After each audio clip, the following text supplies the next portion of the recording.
Nouveau-Brunswick. La dernière présentation, c'est l'énergie Nouveau-Brunswick. Il y a Joanie Bradshaw qui est gestionnaire de l'approvisionnement pour la vente. Elle travaille chez Énergie depuis 23 ans et c'est elle qui gère les inventaires, les appels d'offres ainsi que les contrats. À vous la parole, Joanie. Merci. Bonjour tout le monde. Alors aujourd'hui, j'aimerais vous entretenir ces possibilités d'affaires à l'intérieur d'Énergie Nouveau-Brunswick. C'est pour vous donner un aperçu comment vous, à titre de fournisseur Nouveau-Brunswick, peuvent travailler étroitement avec Énergie. Je vais vous donner un petit survol tout d'abord d'Énergie Nouveau-Brunswick. Elle exploite un des parcs de production les plus diversifiés en Amérique du Nord, avec une capacité de production totale de 3 790 MW, plus une capacité installée supplémentaire de 329 MW d'énergie EOLN et 259 MW d'autres sources d'énergie renouvelable fournies par des tiers par le biais d'ententes d'achat d'énergie, des EAE. Énergie Nouveau-Brunswick est responsable de la production, du transport, de la distribution de l'électricité qui sert à alimenter la vie et les moyens de subsistance de plus de 400 000 clients dans tout Nouveau-Brunswick, fort de 2600 employés qui nous fournissent une énergie sûre et fiable à nos clients au moyen de 21 358 km de lignes de distribution, de sous-stations, de postes et de postes de sectionnement reliés par 6 905 km de lignes de transport. Alors, les besoins nécessités du Nouveau-Brunswick varient grandement selon la saison. Les demandes atteignent un point culminant en hiver. Pour répondre à la forte variation de la demande, garantir que les Néo-Brunswickois disposent de l'énergie dont ils ont besoin, Énergie s'assure de maintenir une production de réserve, une capacité supplémentaire L'énergie Nouveau-Brunswick est une société de taille. Son propriétaire unique, son actionnaire, le gouvernement du Nouveau-Brunswick, qui relève du gouvernement par l'intermédiaire du ministère du Développement et de l'Énergie, et les ententes du gouvernement sont exprimées par le biais de lois, des politiques de l'aide de mandat, énergie. Nouveau-Brunswick achète des variétés de matériaux et des services disponibles à tous les sites du Nouveau-Brunswick. Voici quelques exemples du type de services et de matériaux achetés. Ce n'est pas une liste exhaustive, mais elle est quand même assez longue. Les services de traiteur, des produits chimiques et lubrifiants, travaux et matériaux de construction, services de livraison, les équipements électriques, des parcs automobiles, véhicules, le service de gestion de végétation et foresterie, transport logistique, l'entretien de machines lourdes et sans opérateurs, flotteurs, camions, pelles, rétrograveuses et tout dans le domaine de l'agrégat, l'instrumentation. Vous savez, le matériau d'agrégat, de béton, et ainsi de suite, de carburant, l'instrumentation, les contrôles, le service technologie, l'équipement mécanique, services nucléaires, services pétroliers gaziers, services de sécurité, les turbines, l'enlèvement des déchets. Alors, Énergie et Nouveau-Brunswick achètent des produits et des services parmi leurs bureaux et leurs centres de distribution. Et comment être en affaires avec Énergie en tant que société d'État? Énergie Nouveau-Brunswick s'engage à offrir des appels d'offres équitables. Nous suivons le processus d'acquisition de biens et services. Nous travaillons dans le cadre de la loi de la passation du marché public et règlement, et la loi sur les contrats de construction de la couronne et la loi d'appel de la concurrence. Les politiques et procédures internes sont également mises en place pour assurer un processus d'offre équitable. Conformément à la loi sur l'approvisionnement, les conditions s'appliquent les biens et services de valeur inférieure à 100 000. Ça veut dire qu'il y a des demandes de prix. Pour ceux qui débordent de 100 000, c'est affiché sur le processus d'appel. Et la loi sur les contrats de construction de la couronne s'applique à tous les contrats de construction, de réparation et de modification des terrains d'ouvrage qui appartiennent à la couronne. Ça veut dire valeur de service inférieure à 40 000 inférieure suite à un processus d'appel d'offres. Il y a 3 offres. Les services qui débordent de 40 000 c'est un font objet d'un appel d'offres public et affiché au site Web. Alors, l'inscription des fournisseurs qui s'inscrivent à Énergie Nouveau-Brunswick, NBON, seront informés d'une possibilité d'appel d'offres et d'offrir des soumissions. Seulement, ceux qui sont inscrits peuvent répondre au RPANB qui vont leur fournir les dates et les visites. Alors, l'inscription du fournisseur auprès d'Énergie, les fournisseurs qui veulent entrer en ligne de compte pour des biens et services de moins de 100 000 doivent s'inscrire directement auprès d'Énergie Nouveau-Brunswick. Les fournisseurs doivent fournir les renseignements suivants: le nom de l'entreprise, l'adresse, les coordonnées, l'emplacement de l'entreprise, le site web, les produits, les services offerts, l'ensemble des qualifications de l'entreprise, informations relatives à la diversité et d'autres informations pertinentes par courriel à alltendersandbepower.com, à l'inscription à RPANB pour profiter des possibilités qui est supérieure à 100 000 doivent s'inscrire sur le site Réseau de possibilités d'affaires de Nouveau-Brunswick qui appartient à Service Nouveau-Brunswick et est géré par celui-ci. Les fournisseurs sont encouragés à s'inscrire gratuitement pour avoir accès aux possibilités d'appels d'offres publiés tous les ans. Énergie Nouveau-Brunswick, là, c'est pas seulement ce qui vise eux, mais vous allez être informés des autres opportunités. Alors, Énergie Nouveau-Brunswick annonce tous les appels d'offres sur le site web au-delà de 100 000. On va vous demander de fournir l'information visant votre entreprise. Et le site web offre une vidéo de formation au site web de RPANB pour vous donner une description de comment naviguer, vous inscrire et comment soumissionner, comme mise à jour de votre profil, les renseignements de votre site. Les exigences obligatoires, voilà ce qui est très important pour ceux qui veulent participer à cet exposé aujourd'hui. Si vous ne retenez rien d'autre que ceci, aujourd'hui, prenez note de cette diapo ici. Il y a certains fournisseurs qui veulent ne répondent pas à toutes les exigences, donc on rejette leur soumission. À leurs exigences doivent donner, sans exception, toutes ces exigences. Alors, critères obligatoires vont donner qui va avoir le succès. Il faut vraiment comprendre comment il est primordial de satisfaire à toutes les exigences. Ce n'est pas simplement aux yeux du fournisseur ou d'énergie parce qu'on pourrait perdre de vue un bon fournisseur, tout simplement parce qu'ils n'ont pas vraiment, se sont pas conformés aux exigences obligatoires. On ne peut pas attribuer un contrat à quelqu'un qui ne se conforme pas à toutes ces exigences, parce que sinon, tous ceux qui avaient vraiment, qui avaient vraiment respecté toutes les exigences, ils ne pouvaient pas être écoutés. Ça peut inclure des visites du site, conférences en personne.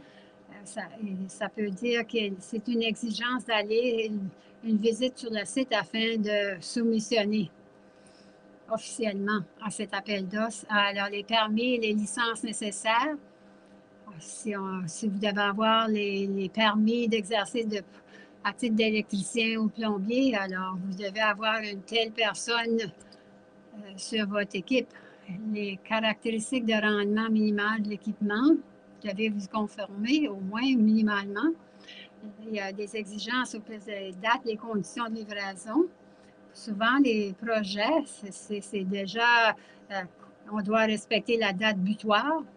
Il faut spécifier les dates de livraison des services, l'expérience et les compétences essentielles minimales du personnel proposé, les CV rattachés à votre proposition. Les gens qui vont effectuer le travail doivent se conformer à ces exigences minimales. La sécurité du personnel, s'il y en a plus de 3 employés, l'inscription auprès du travail sécuritaire Nouveau-Brunswick est requise. Et aussi, ISN, c'est un entrepreneur. C'est une question de gestion des entreprises qui gère les risques d'une entreprise. C'est le premier palier de travail où les risques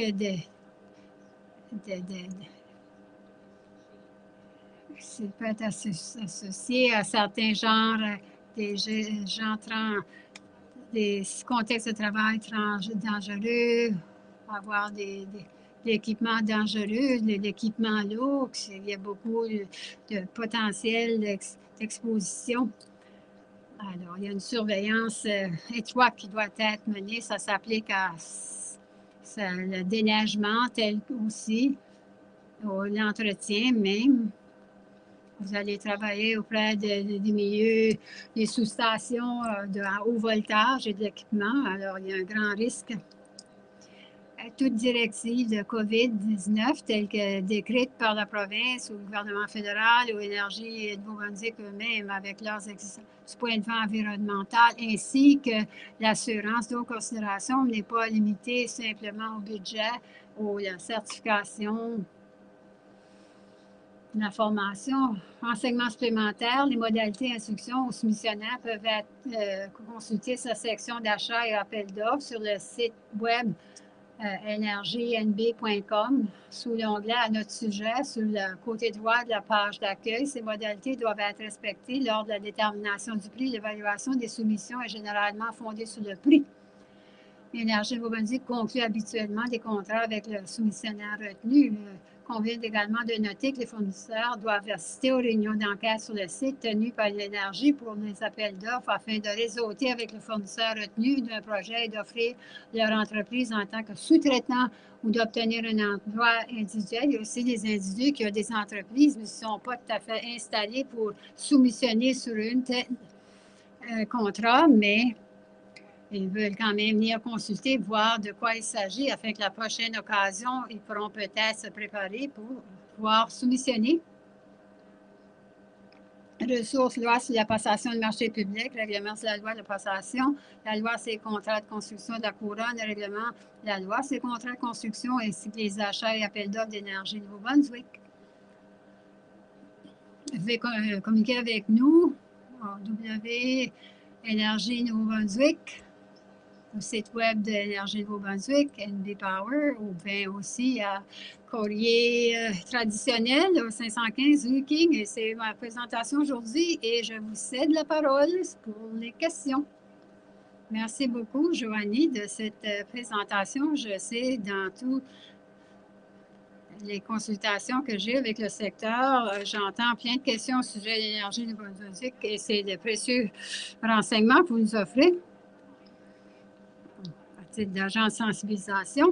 Si vous avez des questions adressées à Wendy, veuillez y accéder à la session chat. Alors, parlez-nous des projets importants prévus chez Énergie Nouveau-Brunswick. On en a plusieurs en cours. Il y a celui de Mactaquac qui est déjà en cours avec le réseau réfection du barrage Mactaquac et aussi des petits réacteurs nucléaires. On se penche également sur les fermes éoliennes, aussi les stations de génération. Vous savez, il y a toujours beaucoup de travail, il y a toujours plein de possibilités et d'opportunités chez Énergie Nouveau-Brunswick chaque année. Merci. Est-ce qu'il y a des exigences vraiment particulières pour soumissionner? Aujourd'hui, c'est ISN, le premier palier.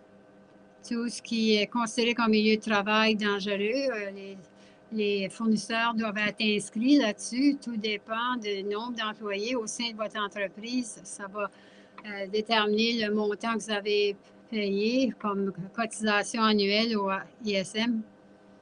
Alors, il faut vous assurer que vous incluez ce coût lorsque vous préparez vos propositions. On ne peut pas l'inscrire dans la soumission, mais on doit en tenir compte. Je ne peux pas trop insister sur lisez bien attentivement afin de voir ce que vous conformiez aux exigences obligatoires. Souvent, ce qu'on va constater lorsqu'on voit la sécurité de soumission, Énergie Nouveau-Brunswick va demander un cautionnement de ces soumissions. Parfois, on doit le rejeter parce qu'on a c'est quand même une exigence obligatoire. C'était une bonne soumission, mais il n'y avait pas inclus la garantie, là. Et vu que c'est une exigence et que ce n'était pas mentionné dans votre soumission avec le reçu, souvent, il y a un dépôt de sécurité qui est existe. Pour la construction, pour les sociétés de la couronne, c'est une exigence. Et voilà ce que c'est le cautionnement, là. En matière du site aussi, on va voir des propositions, des soumissions où le fournisseur ne s'est pas rendu sur la rencontre, sur le chantier ou le site. On doit rejeter leur proposition. C'est malheureux parce qu'on avait des bonnes soumissions au fil des années, mais qu'on a dû rejeter ou écarter parce que les fournisseurs ne s'étaient pas rendus sur le site. Une exigence obligatoire, c'est ce que je constate aussi aux parties 1 et 2. Si on ne se conforme pas aux exigences obligatoires, vous êtes rejeté. Alors, si vous voulez faire une demande de proposition, il faut se conformer aux exigences. La question sujet de traiteur, est-ce que vous achetez vraiment ces services à titre promotionnel? Là? Non, nous sommes une société de la couronne, donc on ne donne pas de tels services de traiteur comme promotion, là. Mais on va peut-être le faire lorsqu'il y a des réunions. Mais vous savez, dernièrement, tout se fait sur un mode virtuel. On n'a pas eu beaucoup de sessions de formation ou présentations ou des sessions de sensibilisation publique là, à cause de la COVID. Et on est conscient des coûts. Souvent, apportez votre pique-nique, là, comme on se le dit. Quel genre d'engagement professionnel peut être offert sous le seuil ou au-delà du seuil de 40 000 là? C'est quand même c'est important comme question, bien qu'il y ait plein de services de technologie de l'information qui sont attribués. Je ne sais pas vraiment trop comment répondre à cette question. On considère les services de technologie d'information en son ensemble. On ne se démarque pas comparé à d'autres entreprises. On est souvent en partenariat avec le gouvernement de Nouveau-Brunswick. Merci. Est-ce qu'Énergie Nouveau-Brunswick offre la formation langagière? Linguistique? C'est la formation en français, je présumerais, oui. Oui, nous le ferons. Si ça fait partie du plan d'apprentissage de l'employé, Énergie Nouveau-Brunswick va aider cet employé à améliorer ses compétences en la deuxième langue officielle. Est-ce qu'Énergie Nouveau-Brunswick ont leur propre parc automobile et de véhicules ou est-ce que c'est à sous-traitant? C'est une approche hybride, vraiment. Énergie Nouveau-Brunswick a bel et bien son propre parc d'automobile. Et on voit, mais l'entretien, c'est à sous-traitant que c'est offert. Nous recevons d'autres questions. On parlait de la question du NB d'abord. Est-ce que vous embauchez des fournisseurs hors province? Oui, dans le libellé des appels d'offres, c'est exprimé. On a quand même NB d'abord. Oui, c'est exprimé, mais ce qui est sous le seuil de 100 000, on le garde en province, on embauche des fournisseurs. Ceux qui sont sous le bord de 100 000, s'il y a 3 soumissions et un achat. Mais dans le domaine COVID, vous savez, c'est plus facile de transiger avec des fournisseurs locaux parce qu'on doit se conformer aux directives pour lutter contre la pandémie. Est-ce que l'Énergie Nouveau-Brunswick achète matière brute, chlorine, de l'acide ou d'autres produits? Ce serait des produits chimiques en gros, en vrac. Oui, on le fait. Est-ce qu'il y a d'autres questions? On a plein de temps accordé à Joanie, encore 40 minutes. Si vous avez d'autres questions, n'hésitez pas. Les réacteurs nucléaires, est-ce qu'on entend parler de ce nouveau programme à l'horizon? Oui, il y a de l'information sur notre site web, je crois, mais il y en aura davantage par notre secteur des communications qui seront publiés bientôt. Est-ce qu'il y a d'autres choses prévues? il y aura des mises à jour à notre site web. Merci beaucoup. Énergie Nouveau-Brunswick aussi est sur Instagram et Facebook aussi. Alors, il y a des mises à jour aussi qui seraient affichées, à moins que ça touche l'approvisionnement en général. On est tellement occupé depuis 18 mois avant de s'engager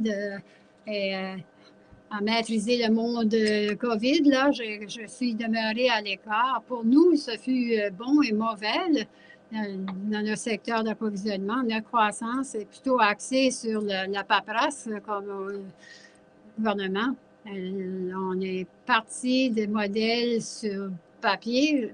On a pris la voie électronique. Alors, l'ouverture des propositions, on avait des fournisseurs qui nous amenaient ça là,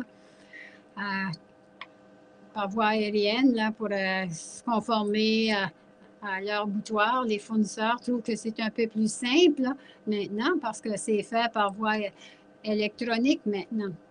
C'est une grande amélioration du point de vue de la sécurité aussi. L'approvisionnement COVID n'a pas été trop néfaste, disons. Ça nous a permis de nous moderniser, surtout dans le domaine des soumissions. Et la question des vaccinations et ainsi de suite, on a dû s'adapter rapidement. Et comment est-ce qu'on fait appel à des appels d'offres et ainsi attirer les soumissions? La dernière année, vous savez, là, on a pu aussi se départir des copies papier. Ce fut tout un progrès pour nous. On est vraiment sur la même voie. Alors, c'est pas COVID, c'est excellent, mais se départir des copies papier, ce fut un atout.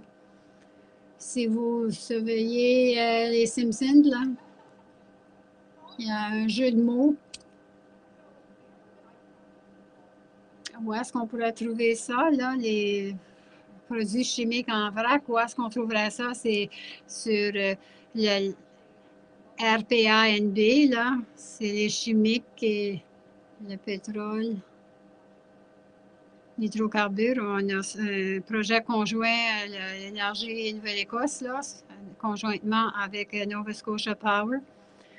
Depuis 3 ans, ça a été affiché à RAPNB. Je crois que ça serait prévu pour l'an prochain. Alors, ceux qui posent la question, peut-être que vous devez garder l'œil là-dessus. Inscrivez-vous afin que vous auriez les avis, le petit rappel, lorsqu'on va lancer ces appels d'offres. On a plusieurs questions, maintenant, qui sont acheminées. Est-ce que ces fournisseurs à l'intérieur de la province, est-ce qu'ils obtiennent une plus haute évaluation? Là, la question de si c'est écrit, stipulé dans les documents de l'appel d'offres qu'on donne préférence aux fournisseurs de l'intérieur de la province, on leur donne 5 points additionnels de bonus. C'est un critère d'évaluation. La pondération, on va ajouter ça à la pondération, 5 points de plus. On ne l'a pas fait dernièrement. On n'a pas eu besoin de s'en occuper parce que c'était essentiellement des fournisseurs Nouveau-Brunswick ou bien que c'était tellement spécialisé que ça en attirait des fournisseurs en province. Je n'ai aucun exemple là, qui me vient en tête qui s'applique à cela. Mais on va quand même le mentionner au sein du document d'appel d'offres. Est-ce qu'on doit s'assurer d'offrir leur propre équipement? Est-ce que c'est par le biais du ministère du Transfert? Voulez-vous répéter la question? Est-ce qu'Énergie Nouveau-Brunswick a la responsabilité de fournir les fournitures de bureaux, l'équipement, soutien administratif? Ce n'est pas une question de... Énergie Nouveau-Brunswick fournit ses fournitures de bureau, mais est-ce que le contrat GNB va être renouvelé? Je pense qu'on va l'adopter. On board, accepté. Alors, c'est encore une question de la formation linguistique. Est-ce qu'on offre cette formation aux nouveaux arrivants, à des immigrés qui vont vouloir améliorer leurs compétences en... C'est une question qui relève des ressources humaines, à vrai dire, mais je sais c'est quand même une question importante. Ça relève du gestionnaire et de l'individu.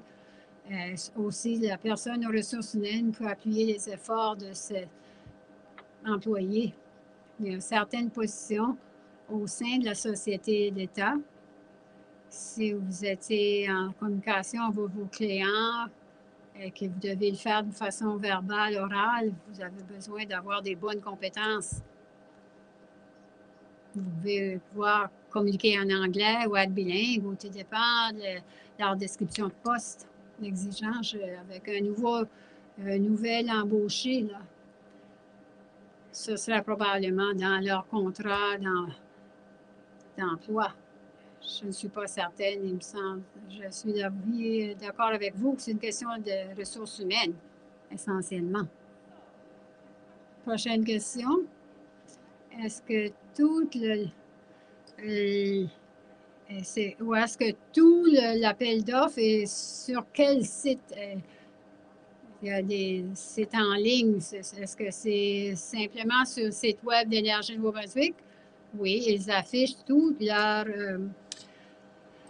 documents sur le site RPANB, mais aussi un autre Power Applicant. Et lorsque c'est des grands projets, ou est-ce que les grands projets de construction où la documentation est volumineuse, on a une plateforme Power Advocates. Alors, toute la communication sera téléchargée sur ce site, mais toutefois, les avis là, pour des appels d'offres seraient sur RPANB et comment s'acheminer à ce Power Advocate. C'est des plus grands projets de construction avec beaucoup de devis et de croquis qui prennent beaucoup d'espace.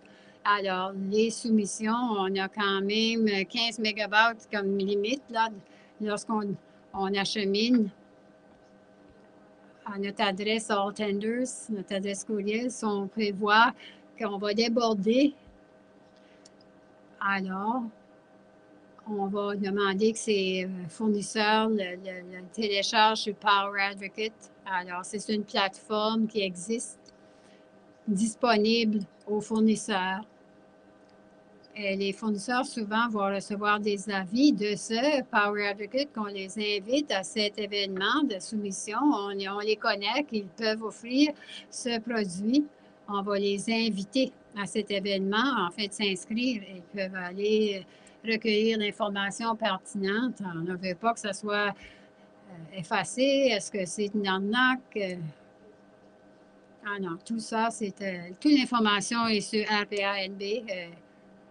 En cas de doute, vérifiez RPANB. Il y a un pupitre d'aide aussi, là. Et ça qu'on entend aujourd'hui, si vous ne le savez pas, n'hésitez pas à poser des questions. Il y a plein de personnes de soutien qui peuvent nous soutenir dans nos efforts. N'hésitez pas à poser des questions. Est-ce qu'Énergie Nouveau-Brunswick accède au développement régional économique pour tous les fournisseurs et les fabricants de Nouveau-Brunswick? C'est les exemptions qu'ils offrent, eux, au développement régional, au développement économique régional. Je ne crois pas qu'on en ait profité à l'intérieur de ma carrière, je crois pas. Je crois que ça relève plutôt de GNB. Je ne crois pas que nous, on en ait profité. Je sais que je peux confirmer que l'Énergie Nouveau-Brunswick n'en a pas profité. Mais si le besoin se faisait sentir et se conformer à certains critères, pour ceux qui nous écoutent, le développement économique régional a bel et bien des critères auxquels on doit se conformer. Alors, c'est tout un autre processus. Si vous êtes intéressé à cet égard, bien, vous pouvez consulter notre site de formation au GNB. Alors, est-ce qu'il y a des projets d'ici 5 ans de réfixer l'équipement mécanique, les centres thermiques, le remplacement, réflexion de système? Je ne sais pas si je suis apte à le répéter. Je n'ai absolument aucune idée. En toute franchise, c'est une question que je pourrais apporter avec moi. ça relève plutôt que la planification à long terme. C'est pas une question d'approvisionnement en tant que tel, oui. C'est peut-être quelque chose qu'on pourrait savoir d'un an avant, là, lorsqu'on va se pencher sur la préparation des documents de sollicitation. Mais pour la planification à long terme, là, j'en suis pas chargée. Est-ce qu'il y a d'autres questions dans le clavardage?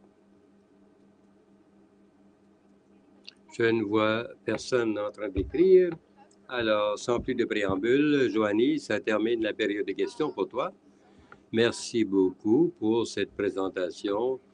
C'était très intéressant. Je pourrais poser des questions encore plus longuement et je vais chercher d'autres informations lorsque je voudrais m'informer.